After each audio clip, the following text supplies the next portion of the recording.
room is. It's amazing to look at it from this perspective. I hope you had a great morning, and we're running a few minutes behind, so I'm going to quickly introduce our keynote speaker for lunch. Before I do that, I want to correct something that's in the program. We'll have the book signing today from 5 to 6. I think the program says maybe 3 to 4 or something like that, but the book signing will be after our program concludes today. All right. We have been talking about, as you know, the something that is there when nothing else is there, that is not there when anything else is. I know. It's a mouthful. It's like WSHRN, the Western Shorebird Hemispheric Reserve Network, right? So we all know what it is, but we really can't describe it, right? But we know that whenever we experience it, it makes us feel better. Maybe it's the warmth of the sun, or the sound of the waves, or the smell of mud. But it's not something you can hug or draw or even be sure that anyone with whom you share it will see it the same way or feel it the same way that you do. But you know it makes you feel better, and you know it will make that person that you share it with feel better for their own reasons. Dr. Nichols is a senior fellow at the Middlebury Institute of International Studies at Monterey, a research associate at the California Academy of Sciences, and co-founder of Ocean Revolution, which is an international network of young ocean advocates. He has also been involved with conservation travel and sea turtle conservation, and he is here today to tell you about his quest to connect people with water. He has spent his career trying to find a scientific connection between water and our brains. He knows, just like we all do, that when we experience certain things, we feel better. He outlines his experience in some of his findings in his book, Blue Mind, which is available for sale and signing later today. So without further delay, please let me introduce you to Dr. Nichols.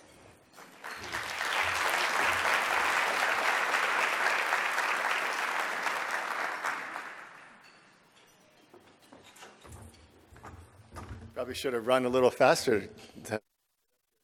It's really great to be here with you, and as I've reflected on coming here and learned about this organization, all of the organizations that are part of this network, my comment to one of the local journalists was that this is the way you do it.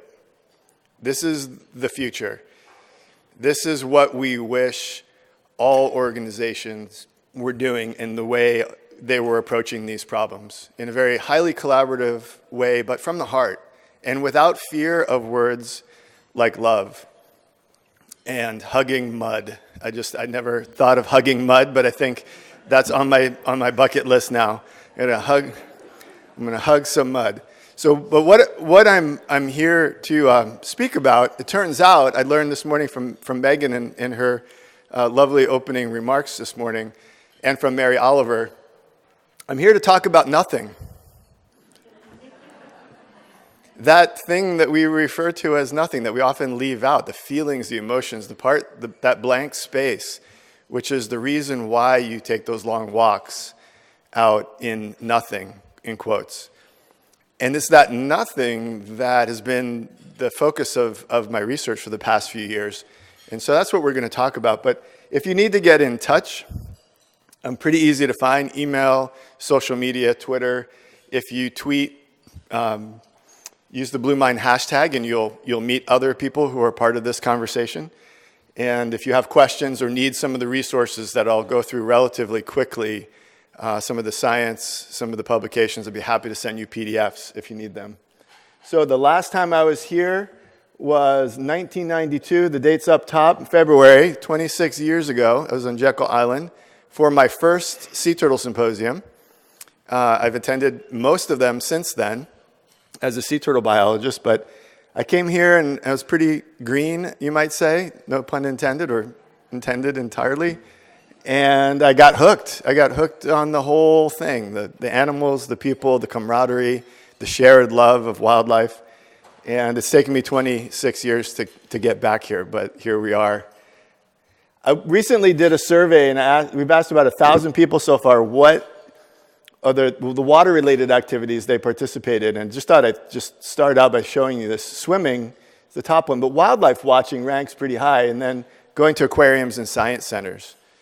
So you've got it all here, the top three, right? Swimming, people swim. You have great interpretive centers. And, of course, wildlife watching is one of the things, going out and hanging out with birds and turtles and getting out and paddling with dolphins and any of the other critters. We also asked some questions about the benefits of water. So, for example, relaxation. We asked about relaxation, happiness, romance, play, and creativity.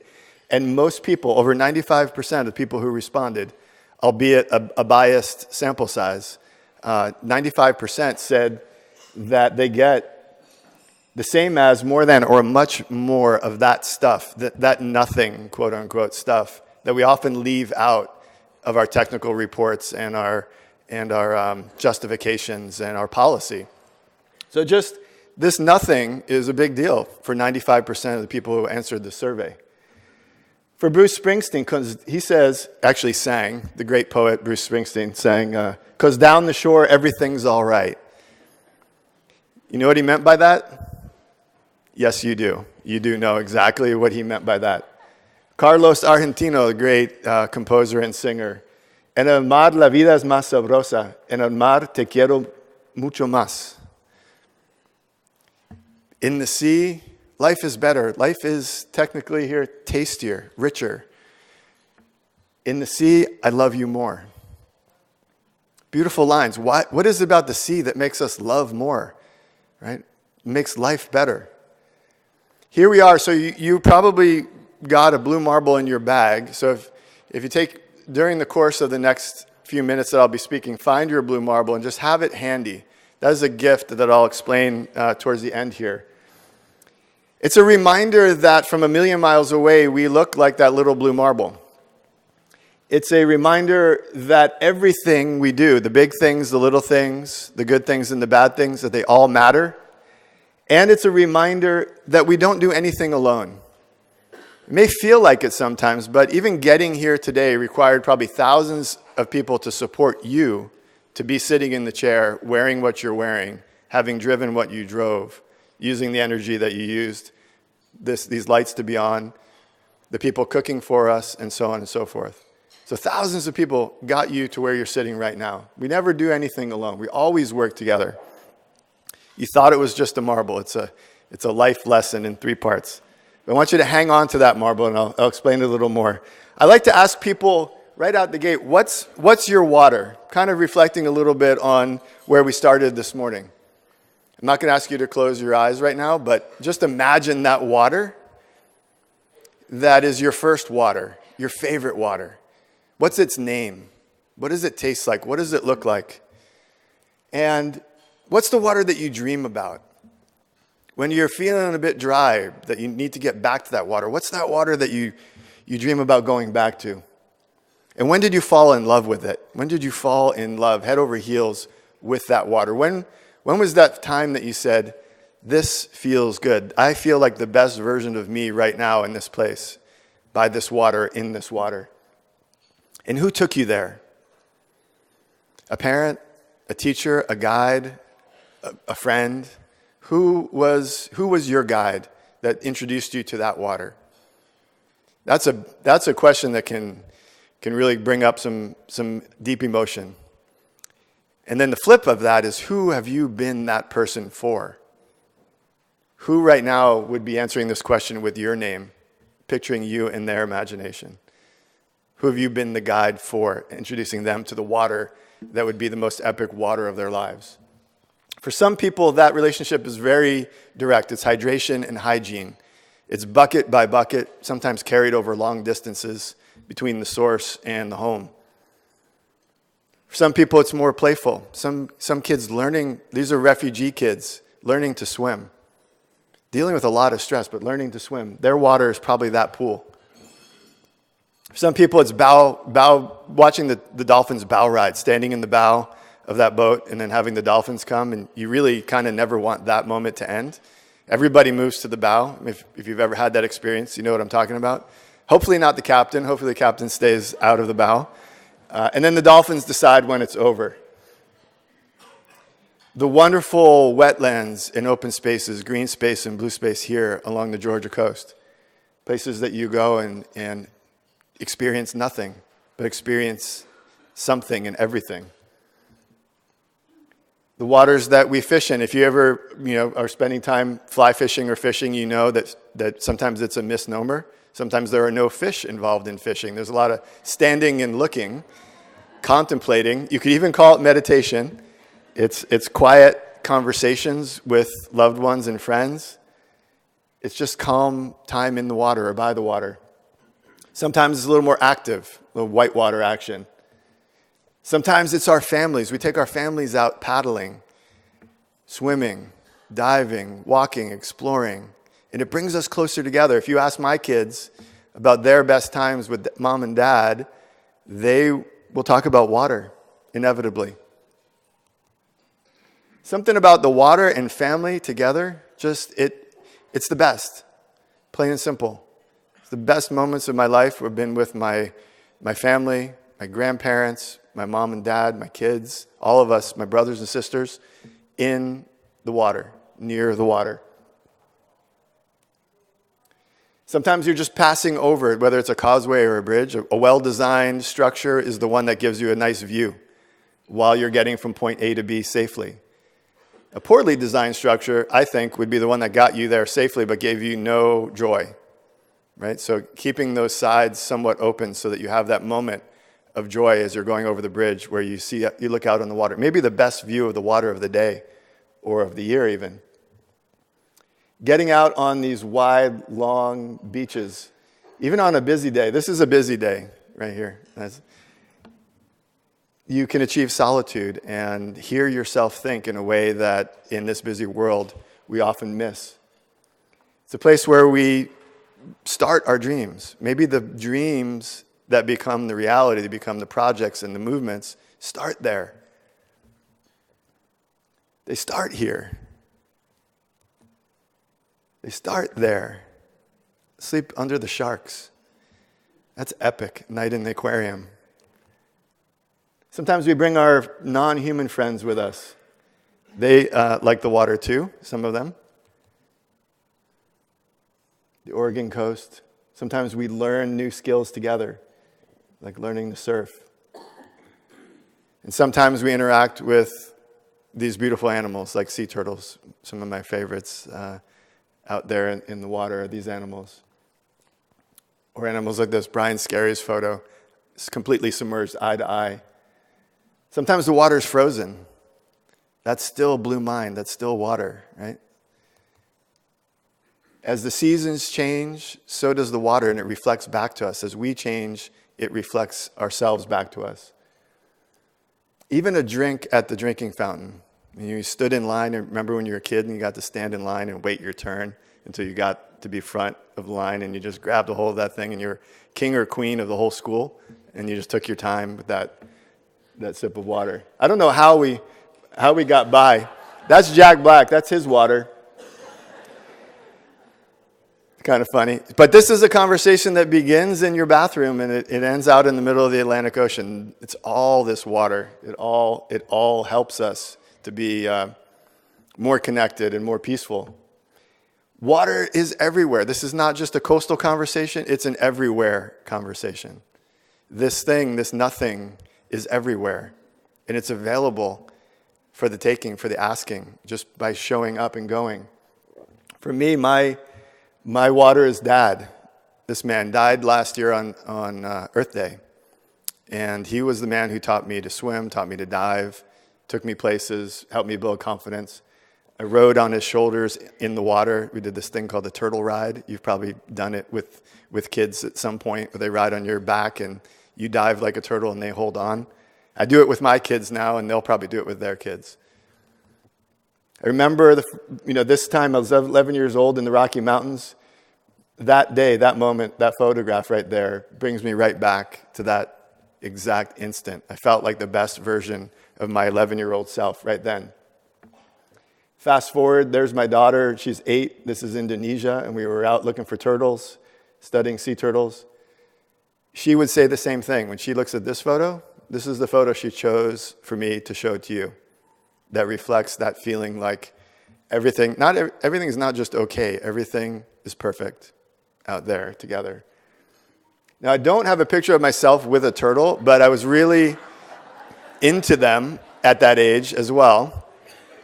We didn't take as many pictures back then for some reason. Everybody, we have pictures of everything now, it seems, but I could not, I spend a lot of time with turtles. I could not find one except for this one. That's the turtle on the right, and looking pretty crocodile hunter there for 11 years old. I love turtles. I see them everywhere, and even in a room like this, there's usually at least one person that resembles a turtle, and whoever laughs the loudest is usually you. That's what I've learned. I remember telling my dad that I was going to be a turtle biologist, and it felt like that Luke Darth moment. He was like, "What are you going to do with a degree in turtles, son?" And I looked at him, and I had no idea what I was going to say, so I said, "Everything." And that just baffled him. But he came along, and he supported my passion for turtles, which took me to northwestern Mexico, the region called the Baja California Peninsula and the Sonoran Desert that wraps around the Sea of Cortez, or the Gulf of California there. And that was my study site. And I set out to study sea turtles. One of the first things I did was we put a satellite transmitter on a turtle named Adelita and released her into the ocean. And there's a lot to say about turtle biology right now, but this is not a turtle conference, so I'm going to refrain. I could just go off for about a week of turtle science right now, but I'm going to hold myself back. But the interesting metaphor here, as this loops around, watch her. She had lived for 10 years in a tank. It was released. She swims a couple strokes, and then, boom, she pauses, as if to say, where's the wall? Finding no wall that she had imagined in her brain, as we tend to do, turtles and humans alike. We create artificial barriers that are purely imaginary. She continued to swim, and on the other side of that imaginary wall was the rest of her life. 7,000 miles of open ocean that she needed to cross to get home. So take the metaphor wherever you would like to take this metaphor. It's a big, healthy, juicy metaphor. Imaginary walls and swimming home, swimming through those walls. What are those things that you're imagining that are in your way that really are nothing? They really are just in your head. So this turtle decided, time to go home. Hormones kicked in, time to make that big, long trip back to her natal beaches in Japan. And she swam all the way 7,000 miles over the course of 368 days. This was 1996. The internet was new. We put our data in real time online. To the dismay of our advisors, they said, people will steal your turtle data. I remember thinking, what would they do with stolen turtle data? Why am I afraid? And the only things that happened were good. Teachers collaborated with their students and taught them math, poetry, science, geography. People smarter than us who knew different techniques collaborated with our data set. And it just opened up friendships and collaboration. So another lesson there from this turtle who made it all the way back to Isohama. The end of the story is inconclusive. I know that's probably on your mind. What happened to this turtle, Adelita, who was named after the daughter of a fisherman? We don't know. The last signal came from Isohama, Japan. And so that's what we know. So I have some theories, but we can talk about that later on or over at the workshop. So that's the question. What walls have you swum through? And probably more importantly, what walls do you need to swim through? The ones that are still holding you back in your tank, keeping you from getting there. This is Chuy Lucero, one of my best friends and a former sea turtle hunter, who is now one of the best sea turtle protectors on the planet in Baja California. And we're celebrating the 20th year of Grupo Tortuguero with him and his colleagues coming up next week. This is Juan de la Cruz Villalejos. He is made of sea turtle because not only was a sea turtle hunter, he ate a lot of them. And he also collaborated with us to bring sea turtles back from the brink of extinction. The so-called enemies of nature are the true heroes of conservation sometimes. This was last year. We had our 19th meeting, and I would say this is a sister organization. 100 Miles and Grupo Tortuguero are sister organizations for sure. Same spirit, same collaborative energy, science-based, but heart, a lot of heart. So a lot of fishermen, turtle hunters, scientists, government folks, business people get together with the one thing in common to saving sea turtles. And it's working. I wrote this book, Worldwide Travel Guide to Sea Turtles, to really emphasize that there's more value than the eggs, the meat, the shell, the consumptive value. There's this emotional value, which we sometimes call tourism, but really at the base of it is an emotional value. And turtles have given me some of the best moments of my life, for my family, for my friends, my colleagues, and continue to do so. So that's another value of these wild animals and working with them that they give us. Not just biodiversity, not just consumptive value, but this emotional value. We and these animals are one and the same. We're made of the same stuff. We rely on the same planet. There's this great quote, and this is the most words I'll put on the screen pretty much right now, but basically the upshot is that if we used to think if we just had enough information, we could solve all these problems. But we know that it takes more than that. It takes movement. It takes spirit. And if you don't have that, you just have, information. And scientists aren't necessarily so good at that. Some are, and some of the great scientists have been throughout history. But that's just a reminder that it's about the cultural and spiritual shift as well. So now that we understand how important waters and oceans are, we need to widen our gaze. And that's what this conference is doing. Really, I think every single year, your gaze gets wider. You include new perspectives, new artists, new kinds of science, new insights, new kinds of beauty. And so the piece that I bring to this is the neuroscience, neuropsychology. What if we started talking to the people who study the brain and neurons more and asking them what they might be able to offer us? We used to understand the brain as a black box. You could stimulate it and see what happened, but you couldn't really look inside. And when you could look inside, it was usually after the user of the brain was entirely done using it, if you get my drift. You could look at anomalies and injuries and differences post-mortem and compare those. Then we got this technology that allows us to look at the brain while the user is still using it. So EEG measures electricity, fMRIs measure oxygen. So it allows us to look inside while we're doing things, while we're thinking and acting and responding to our environment. We're able to look at compare the brain at rest to the brain doing processing information or doing math or even ruminating, worrying, or being stressed. We're able to quantify, in some ways, love, the biochemistry of love. And now this may seem really kind of not romantic at all. I find it actually kind of sexy, really, frankly. But the neuroscience of love is a thing. So next time you feel uncomfortable saying the word love at a scientific meeting, give me a call. I'll send you the PDF on the neuroscience of love. Right? It is biochemistry. It is neurochemistry. Oxytocin builds trust. Right? There's a chemical basis to trust building. Right? In all mammals, humans alike. This has been written about. Applied neuroscience has been written about in wonderful ways in a lot of different fields, but not so much in the realm of nature, conservation, water, forests, and the outdoors. So from music to magic to creativity to stress to happiness, you find in that section of the library or bookstore lots of resources, fascinating reads. The cover of Scientific American a few years ago, the science of meditation, the science of relaxation. 10 years ago, you would not have seen that. There it is on the cover of Scientific American. Nobel Prizes being won in applied neuroscience. Seems every year Nobel Prize being won by neuroscientists.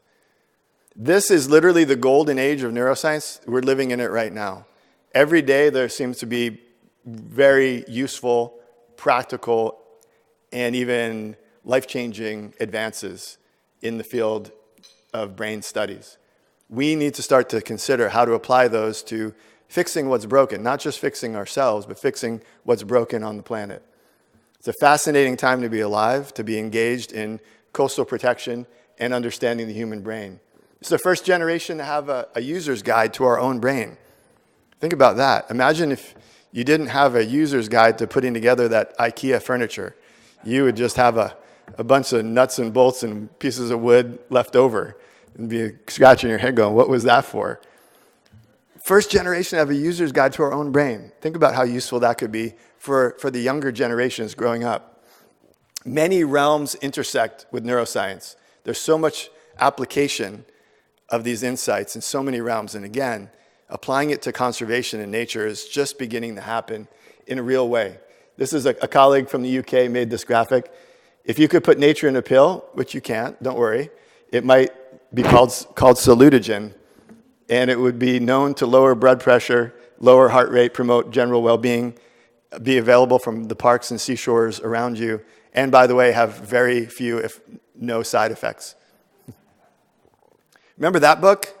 It was from my childhood, but scared a lot of people out of the water. It scared me out of the bathtub even. I thought, people didn't want to go in the deep end of their swimming pools because of this book and the movie and the sequel and the sequel and the sequel and the sequel, if you remember those. There's a whole new generation of books that's encouraging people to get back in the water, get back in the forest, get back in nature for a whole set of new reasons. And it isn't fear, it's love. In order to do good economics, you have to keep in mind that people are human. Simple idea, right? But often left out of the study of economics, the human component. Right? We are not always rational decision makers, we're mostly irrational decision makers. So enter this field that I call neuroconservation, which is kind of a mashup of neuroscience and conservation biology. In order to do good conservation, you have to keep in mind also that people are human. So not leaving the human component out. This is just a simple little clip from you can see this is an EEG combined with an eye tracker. So you see the diver swimming, and you see the brain regions that are activated, and then you see the turtle enter the picture. What's interesting is the eye contact. So those little heat spots are showing where the subjects are looking, right there. Looking at the turtle, looking at the diver, and looking in the eyes. So we have the technology to study how we interact with nature and get some insights into how we do our job better. We often talk about trophic cascades and ecosystem services in ecology, but we need to talk also about neurologic cascades and emotional services. And that's where you bring back the natural area, and then people visit, and then they fall in love, and then they join the movement. They teach their kids fall in love and join the movement. That's the neurologic cascade. And the emotional services that we are all bringing to our communities are enormous. So we often list the value of nature as the ecological, the economic, and the educational. But yes, let's put in the emotional component. Do not leave it out. In fact, put it at the top. The ecological, economic, educational, and emotional components are all connected. And adding in the emotion, the science of emotion, enhances everything else. And just a reminder that emotion is, in fact, a biological response to our environment. We can study it as good scientists. So we're taught to leave the emotion out. Check it at the door on your way into the serious meeting. And I'm trying to tell you, what I'm trying to say here is bring it in strategically, powerfully, as a way to enhance the work that we're doing. There's a great report done called Heartwired, and it's all about advocacy. And I highly recommend you look it up and download it and read it. It's not only about nature, it's about all kinds of advocacy, but it gives some great insights into this conversation. And the team that created that report, Heartwired, is now working with nonprofits to apply it to ocean and coastal conservation. So Blue Mind is medicine for whatever ails you. Getting outside and getting by the water is good medicine. Because 60% of diseases, disorders are connected to stress, exacerbated by stress, or even caused by stress. And we live in a stressed out world, increasingly connected. Depression is hitting our young people. Social media plays a role in that. I'm a dad of 2 daughters, so I'm intimately aware and paying very close attention to this dynamic. This last year, 2017, was the highest level of stress in the US for a decade, right? Lots of reasons feeding into that. Everywhere I travel, I see headlines like this. And you know these reports, right? People are dealing with the stress in ways that make it worse, that break them apart, break their families apart, break their communities apart, and I fear break our nation apart. At its extreme, you have post-traumatic stress, and I think a lot more people than military and first responders suffer from some form of post-traumatic stress or another. Jim Harrison, the great writer, the late, great Jim Harrison, said of the 12 or 13 people he knew that committed suicide or took their own lives, none of them had any interest in nature. It's a small group of writers that he knew. Just one person's insight. This is not science. This is a poet giving his insight. This is what I call red mind. And if you could go to the doctor and have it removed, well, who would do that procedure? Yes, please. I'll go take my red mind out. So we come along and we heap fear, anger, shame, and facts on top of already red minds, thinking we're going to convince them to join our movement. And it doesn't get us very far. It works, as Megan said this morning, but it doesn't really solve our problems in the long term. We burn people out. We burn out ourselves. So this is the typical ocean pitch. The world's oceans cover 71% of the planet, give us a lot of the water. They give us a lot of oxygen to breathe. They regulate climate, this long list. They give us seafood and jobs, economic security for billions of people. But there's a crisis. Despite warnings, things are just falling apart, and it's your fault. All right, then we follow up with, want to join our club? Sound familiar? Yeah. And the answer is a resounding, no, I'm not sure. Let me get back to you on that. We need to dial in the gratitude and the love, because it works, and build the trust, because it works. That's the only way we're going to solve problems. We know now that green space is good for our mental health, and that blue space is a little bit better. It's not a competition between blue and green, by the way, or oceans and mountains, but the water holds its own in this conversation. Listening to water is good for us. And this is an ancient idea that goes all the way back to the beginning of our artistic responses to the world around us. Indigenous cultures around the world know that water is medicine. People have painted the ocean and the coast for thousands of years because of this emotional connection that we have. And people have stood in front of those paintings to try to just get a little bit of that feeling of blue mind. Even the New Yorker, they like to put water on their cover. And then there's that one right there. Corona Beer sells their beer with blue mind. Nestea sells their tea with the Nestea plunge. Remember that feeling?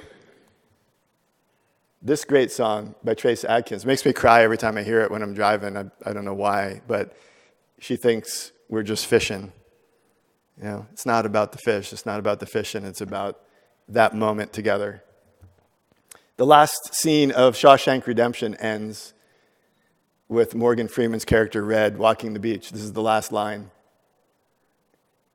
The Academy Award-winning film Moonlight. There should have been an Academy Award for The Water, Best Supporting Actress in that film. So water played such an important role in that film.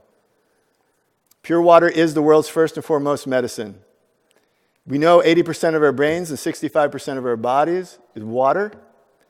And it may be partly a blue SIBO effect. See what I did there? The blue SIBO? But that's real. Placebo just means that your body is making the chemistry, that you don't need chemicals. So in summary, water is life. It makes our lives worth living. When we undervalue our waters, we lose them. When we undervalue anyone or anything, bad things happen every time. Water is our first medicine for physical and mental health. And I want you to remember the fourth E, emotion, the emotional benefits, and be fearless in talking about that and writing about that and putting it in your documents. Please, this is my soft kick in the knees, basically. Do not leave it out anymore. In your technical reports, put the science in there. In your communications with media, in your educational work with kids, do not leave it out anymore. Always put it in. Access to water for all people, everyone, through all ages of our lives. And we'll talk about the 7 ages of water in the workshop, which is sort of the continuation, drilling down into some of these concepts coming up after the break.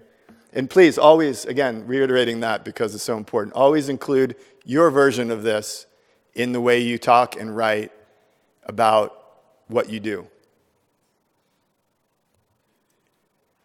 This is supposed to say Blue Mind right there. There it is. There's something about being at the edge and that leaving that craziness to the left behind and moving into that Blue Mind mode. Something about that. So in the workshop, I'll dig into the 7 ages of water in more detail from birth through death. We'll talk about how Blue Mind applies through each age of our lives. But I want to just go right here. I want to go right back to that marble. If you take it out and hold it up, that's what we look like from 1,000,000 miles away. I did the math. It's pretty close, depending on the length of your forearm, of course. So adjust accordingly. And it's a reminder of all those things, that we live on a water planet where everything we do matters and we do nothing alone. And your homework is to take this blue marble, put it someplace safe, but pass it on to somebody that you want to say thank you to. Because gratitude is a big motivator. And we don't use gratitude enough, I don't think.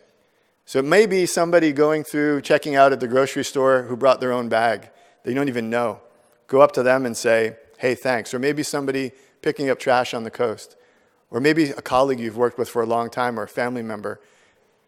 Just make their day and see what happens when you pass on your blue marble with the story that you bring to it, to them. And then ask them to pass it on.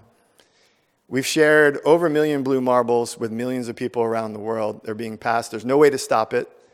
It is not a funded or a led project. It's sort of viral by nature. And they've reached all kinds of people on every continent with just this simple reminder that water is medicine. We live on a water planet, and let's work together. So hopefully I've been clear. Hopefully you will pass your marble on. Take it as a small gesture of gratitude for all the work you do. I know how hard it is. I know how hard it has been. It will not get easier, I guarantee that. But taking those moments out to refresh and restore yourself, recharge your batteries, get your blue mind on. Don't forget to do that. Because when you come back, you send kind emails. You build collaborative relationships when you're not completely in a red mind mode. So thanks for inviting me, and I look forward to continuing the conversation in the workshop in a little bit. See ya.